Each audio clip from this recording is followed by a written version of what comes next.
Price the lord, hallelujah. പ്രിയ സഹോദരങ്ങളെ, July മാസം 13-ാം തീയതി റോസാ മിസ്റ്റിക്ക മാതാവിന്റെ പെരുന്നാളിനോടനുബന്ധിച്ച് ഈ ദിവസങ്ങളെ പ്രിയ സഹോദരങ്ങൾ, ഒരു വ്യക്തി അച്ഛനോട് പങ്കുവെച്ചൊരു കാര്യം, കുടുംബത്തിലേക്ക് കയറി ചെല്ലുമ്പോൾ എത്ര സന്തോഷം നിറഞ്ഞ അവസ്ഥയാണെങ്കിലും വീട്ടിലേക്ക് കാലുകുത്തുമ്പോൾ തന്നെ ഭയങ്കരമായ ഒരു അസ്വസ്ഥത, പ്രാർത്ഥിക്കാൻ പറ്റില്ല, നിരാശ, മരിച്ചാൽ മതി, അങ്ങനെയുള്ള ചിന്തകളാണ് വീട്ടിലേക്ക് കയറുമ്പോൾ തന്നെ. ഈ സഹോദരങ്ങളെ, ഞാൻ പറയായിരുന്നു, അച്ഛൻ ഈ ജൂലൈ മാസത്തിന്റെ ആരംഭത്തിൽ പറഞ്ഞില്ലേ, നന്നായിട്ട് ജപമാല ചൊല്ലി 12 ദിവസം നിങ്ങൾ ശക്തമായിട്ട് പ്രാർത്ഥിക്കണമെന്നൊക്കെ പറഞ്ഞു. അപ്പം അതിന്റെ ഭാഗമായിട്ട് എനിക്ക് ചിലപ്പോൾ ജപമാലയൊക്കെ തുടങ്ങിയാൽ ഇത് അവസാനിപ്പിക്കാൻ പറ്റാറില്ല. അപ്പം ഞാൻ ചെയ്യാറുണ്ട് ഈ ദിവസങ്ങളിൽ കണ്ടിന്യൂസ് ആയിട്ട് നന്മ നിറഞ്ഞ മറിയമേ എന്ന ജപം എനിക്ക് വേണ്ടി പ്രാർത്ഥിച്ചു തുടങ്ങി. ഒരു രഹസ്യമായിട്ടൊന്നല്ല, കണ്ടിന്യൂസ് ആയിട്ട് ഇടയ്ക്ക് വിശ്വാസ പ്രമാണം ചൊല്ലും, പിന്നെ കണ്ടിന്യൂസ് ആയിട്ട് നന്മ നിറഞ്ഞ മറിയമേ പരിശുദ്ധ പറയുന്ന ജപം ചൊല്ലി തുടങ്ങി.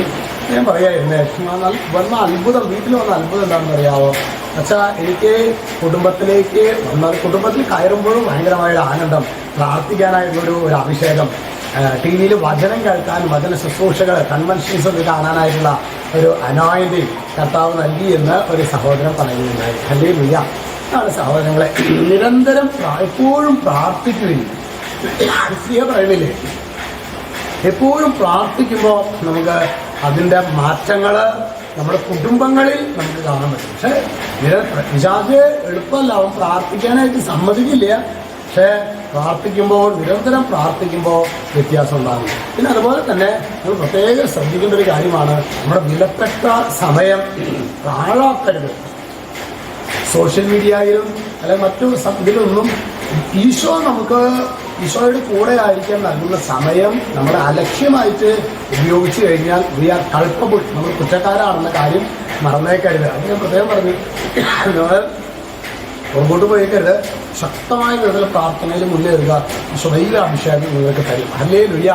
അപ്പോൾ അതിൻ്റെ ആദ്യഘട്ടം തന്നെ മനസ്സിലൊരു സമാധാന സന്തോഷകായെന്ന വ്യക്തി പറയുന്നുണ്ടായി. ഇന്ന് നമ്മൾ ധ്യാനിക്കുന്നത് അതുപോലെ വേദനിക്കുന്ന കുടുംബങ്ങൾക്കായിട്ടുള്ള വചനമാണ് കേട്ടോ. ഹഗ്ഗായി 2:19 വചനം പറയാണ്, വിത്ത് ഇനിയും കളപ്പുരയിൽ തന്നെയാണോ? മുന്തിരിവള്ളിയും അത്തിവൃക്ഷവും മാതളനാരകവും ഒലിവും ഇനിയും ഫലം നൽകുന്നില്ലേ? പറയാണ്, ഇന്നു മുതൽ ഞാൻ നിങ്ങളെ അനുഗ്രഹിക്കും. എങ്ങനെ? ഇടതടവില്ലാതെ പ്രാർത്ഥിക്കുക, നിരന്തരം പ്രാർത്ഥിക്കുക.